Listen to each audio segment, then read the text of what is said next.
ሰላም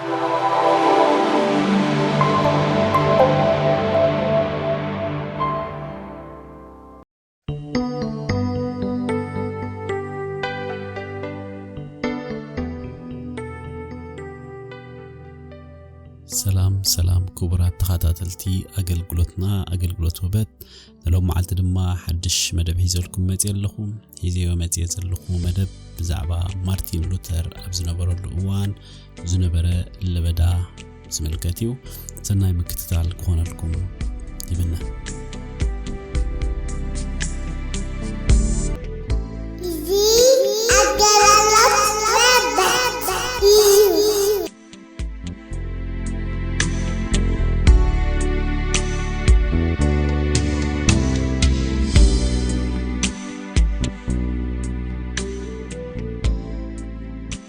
ማርቲን ሉተርን ቪተንበርግን ብሽሕን ሓሙሽተን እስራን ሸውዓተን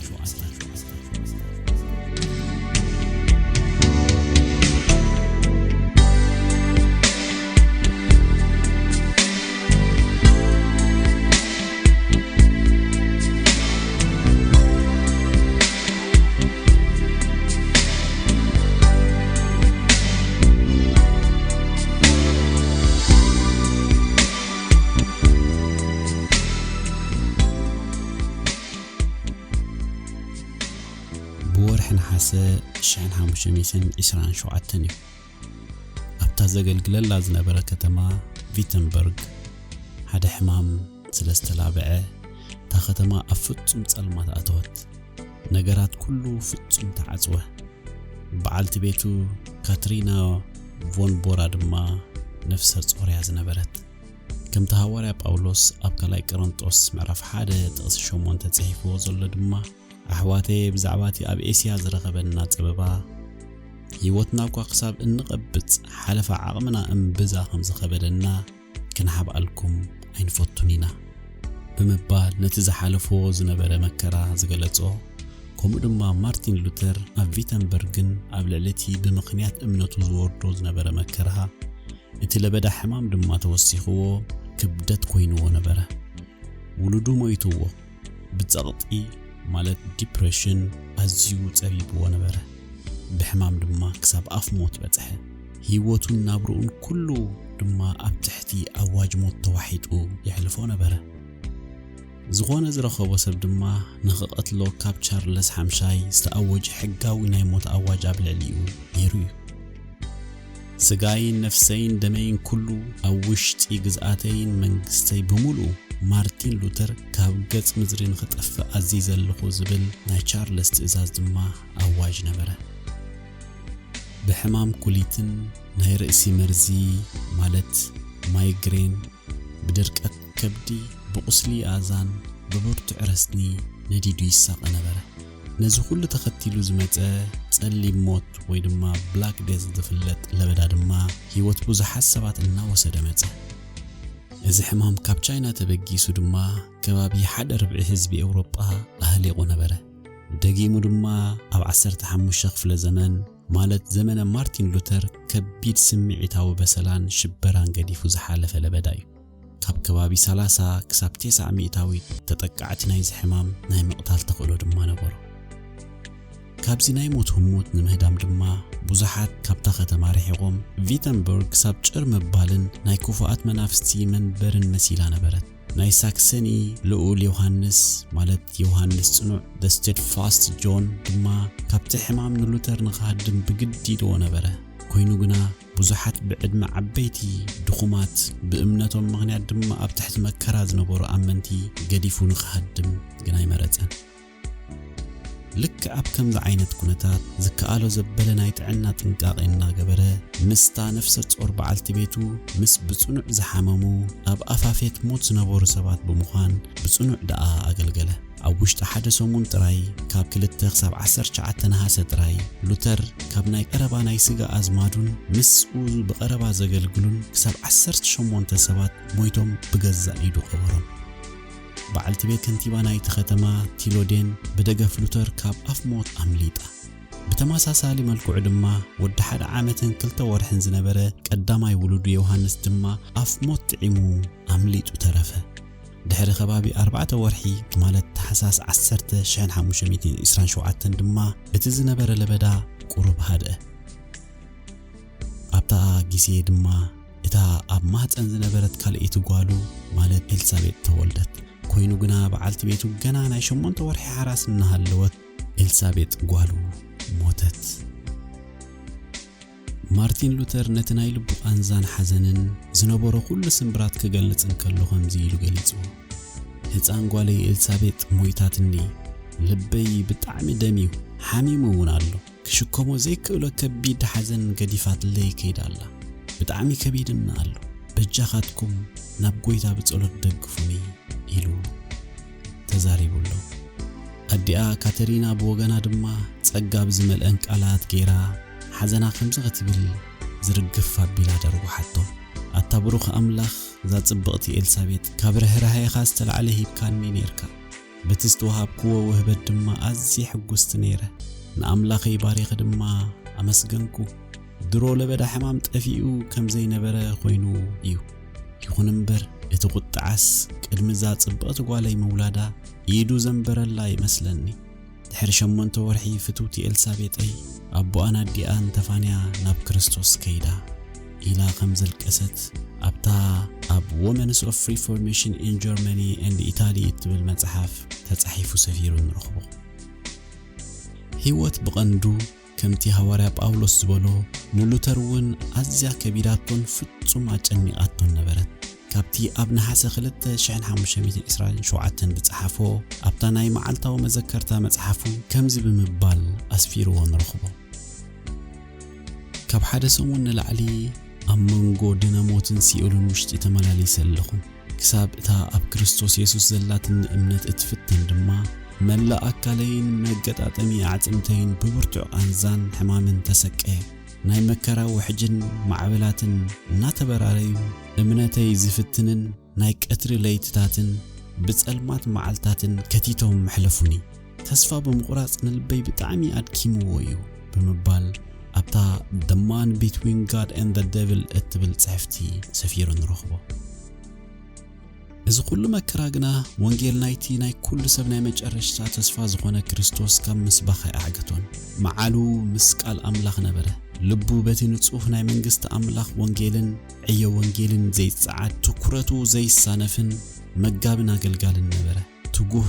ዘይስልኪ ነቲ ዝጸውዖ እግዚኣብሔር ነቲ ዝበርህሉ ወንጌል ሓቂ እሙን ነበረ ናይ ስነ መለኮት መምህርን መጋብን ጥራይ ዘይኮነ ዘማሪ እውን ነይሩ ኣብ ትሕቲ ዝኾነ ዓይነት ኩነት ዝዝምር ዘማሪ ኩነታት ዘይልውጦ ዘይሰንፎ ዘማሪ ከባቢ 36 ዝኾኑ መዛሙር ነይሩ ካብዞም መዛሙር ውሽጢ ድማ መዝሙር ዳዊት 46 መሰረት ብምግባር ካብ 1527 ክሳብ 1529 ኣብ ዝነበረ ግዜ ከም ተጻሕፈት ዝነገረላ መዝሙር ዕርድና ኣምላኽና እዩ A mighty fortress is our God እትብል መዝሙር ልዕሊ ካልኦት ቀዳሚት እያ ነይራ ኣምላኽና ዓና መዕቆብን ሓይልን ብጸበባ ፍጡን ረድኤት እዩ ስለዚ ምድር እንተተገልበጠት ኣኽራን ኣብ መዓሙቕ ባሕሪ እንተተናወጹ ማያት እንተሃመሙ እንተዓፈሩ ኣኽራን ብነድሮም እንተኣንቀጥቀጡ ንሕናስ ኣይንፈርህን ኢና መዝሙር ዳዊት 46 ካብ 1 ክሳብ 3 እዚ ናይ 16 ክፍለ ዘመን ሓዳስን መራሕታ ሓድሶን ማርቲን ሉተር ቅድሚ ከባቢ 500 ዓመታት ዝኸውን ለበዳ ሕማም ዝኸውን ምላሽ ጽሒፉ ነይሩ ኣብቲ እዋን ብዛዕባ ለበዳ ጸሊም ሞት ምስተሓተ ሉተር ዝሃቦ ምላሽ ነዚ ሎሚ ኣብ ዓለምና ኣጋጢሙ ዘሎ ለበዳ ቀውስን ዘይንቡር መጻኢታትን ዝኸውን ገለ ምላሽ ዝሓዘ ይመስለኒ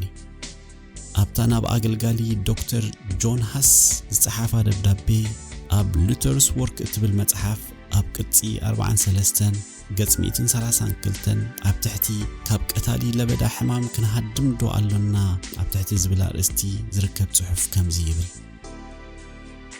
ናይ ጥዕና ሰብ ሞያ ዝህቡና ምኽሪ ዘይምስማዕን ፍቓደኛ ኮይና ዘይምክትታልን ናብ ሞት መምራሕ ንእግዚኣብሔር ምፍታን ጥራይ ዘይኮነ ነፍሰ ቅትለት እውን እዩ ስለዚ ዝዓበየ ሓጢኣት እዩ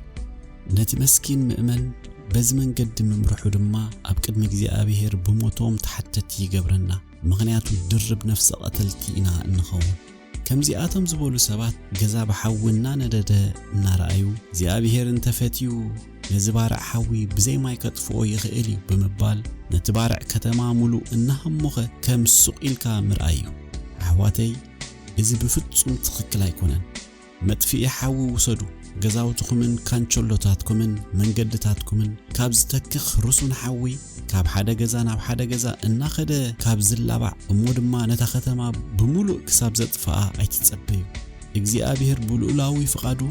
ወይ ብናይ ወዲ ሰብ ናይ ጥንቃቄ ጉድለት ወይ ድማ ናይ ሰይጣን ክፋት ለበዳ ሕማም መጽዩ ኣሎ እግዚአብሔር ምሕረቱ ከውርደድና ክሕልወና ንጽሊ ኮይኑ ግና ክዕጠኖ ዘለኒ ክዕጠኔ ነቲ ኣየር ንኽነጽህ ደገፈይ ክገብር ምእንቲ መድሃኒተይ ብስርዓት ተኸታቲለ ክወስደ ኣብ ክርከቦ ዘይግብእን ቦታ ክረኽቦም ዘይብለይ ሰባት ናይ ክረክብኒ ምህላወይ ኣብ ዘይድልየሉ نخالقات مأنتي كي لكفن بخالقات ون كي لكف كجبرو زجبأني بزي مجباري كي قادرن كي بكلن كم أون بمخنيات شللت النتيت أنكي ممات خالقات أي كونني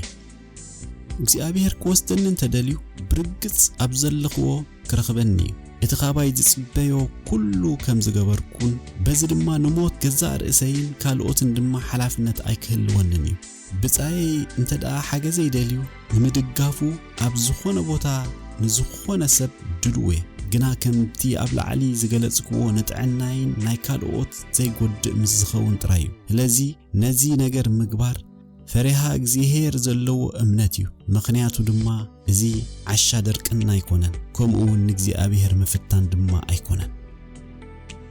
بمبال دبدا بيت صحيفو سلازي اتي حلافنتاوي أموننا 21 كفل زمن أماني كمزي لوتر زبلو زلو يزقبر لوتر نتي أب زمانو زنبر لبدا أملكيتو كريستيانات كهلوهم زقبا جنزابي بزملكت بزح مخرطات يهب نيريو بفلاي دما أمنتي كهلوهم زقبا أملاختا كقبروهم زلوهم تنقاقيتات كابز صحافو نزلومي بعالم درجة أقات إمو زلو لبدا كوفيد-19 ويدما كورونا فيروس بزتتحا حازة نعانا خخون زخئل بزح ملأختات زلو يمثلن نمو إنه أبزي أب تحت يسفرو مرحتي هاجرن حزبن كم أون نايبة كريستيان مرحتي إذا لبدا خيل لابع زقبان زكالن تنقاقي مقبار حزبي منقح بمهارن ناي مكل خال حلافنت هاللون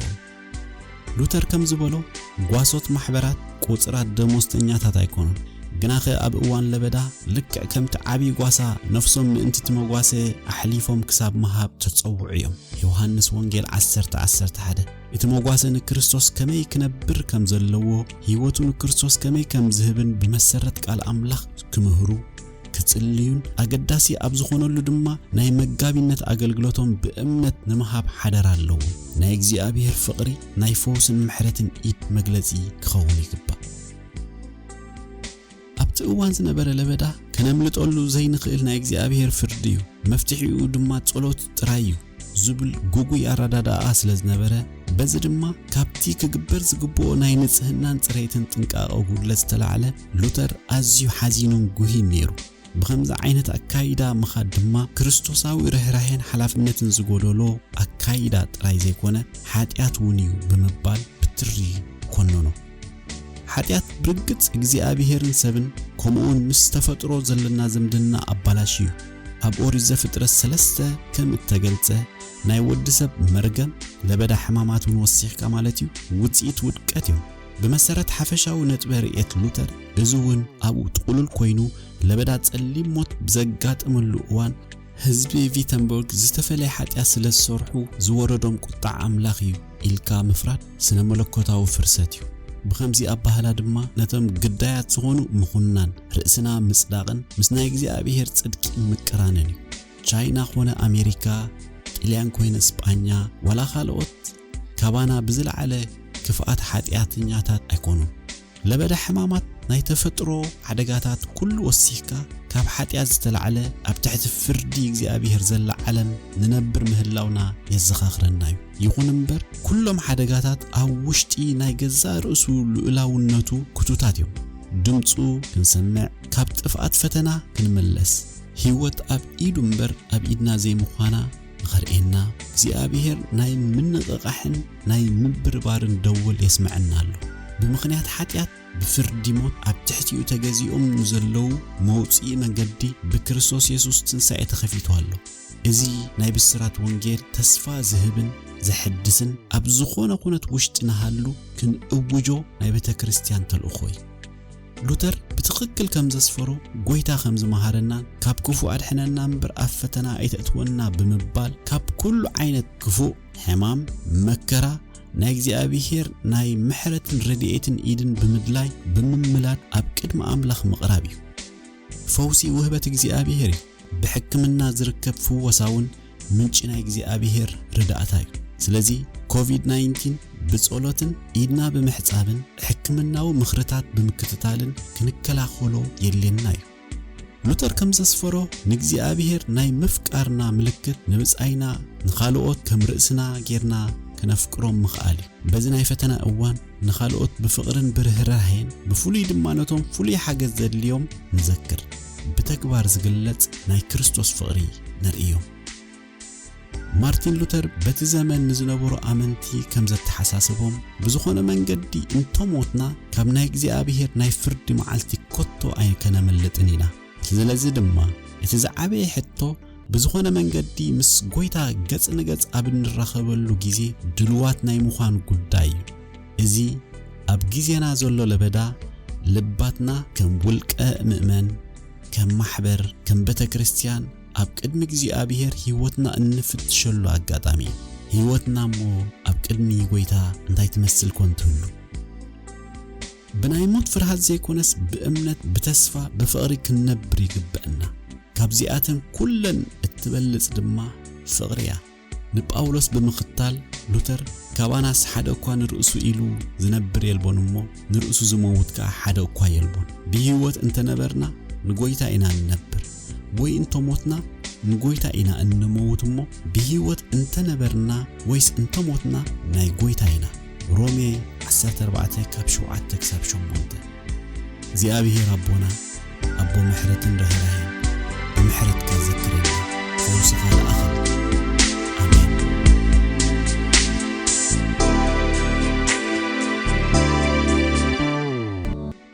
እነዚ ጽሑፈይ ክኾነኒ ከም መበገስ ሓሳብ ዝተጠቀምኩሉ ካብ ሉተርስ ወርክ ትብል ቮሊዩም 43 ዝኾነት ዲቮሽናል ራይቲንግስ ካብኡ ምንጭ ወሲደ ኣለኹ። ብምቕጻል ድማ ገለ ክንመሃሮ እንኽእል ኢለ ዘስፈርክዎ ብዙሕ ዛዕባታት ኣሎ። እግዚአብሔር ኣብ ዘመን እዚ ዝምህረና ዘዘክረና ብዙሕ ነገር ኣሎ እሞ እስተውዓልና እግዚአብሔር ይባርክ።